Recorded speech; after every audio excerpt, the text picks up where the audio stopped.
Hello friends, നമുക്കിന്ന് ചക്ക എരിശ്ശേരി ഉണ്ടാക്കാം. ഇതിനു വേണ്ടി കുറച്ച് ചക്കച്ചുള ചെറുതായി അരിഞ്ഞ് ആവശ്യത്തിന് വെള്ളവും ഉപ്പും ചേർത്ത് കുക്കറിൽ 2 വിസിൽ വരെ വേവിക്കാം.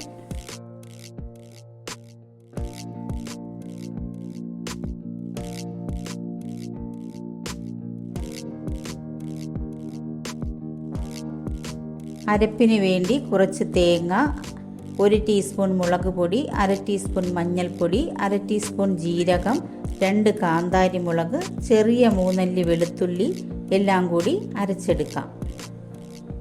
കുക്കർ തുറക്കാം. ചക്ക നന്നായി വെന്തിട്ടുണ്ട്. ഇത് ഉടച്ചെടുത്ത് അരപ്പും കറിവേപ്പിലയും ആവശ്യത്തിന് വെള്ളവും ഉപ്പും ചേർത്ത് തിളപ്പിച്ചെടുക്കാം.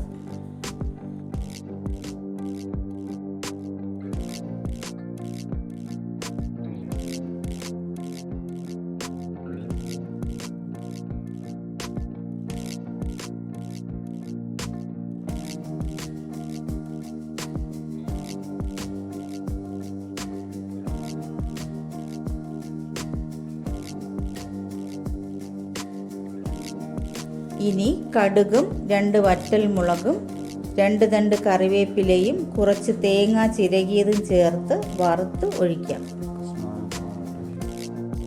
രുചികരമായ ചക്ക എരിശ്ശേരി തയ്യാറായി.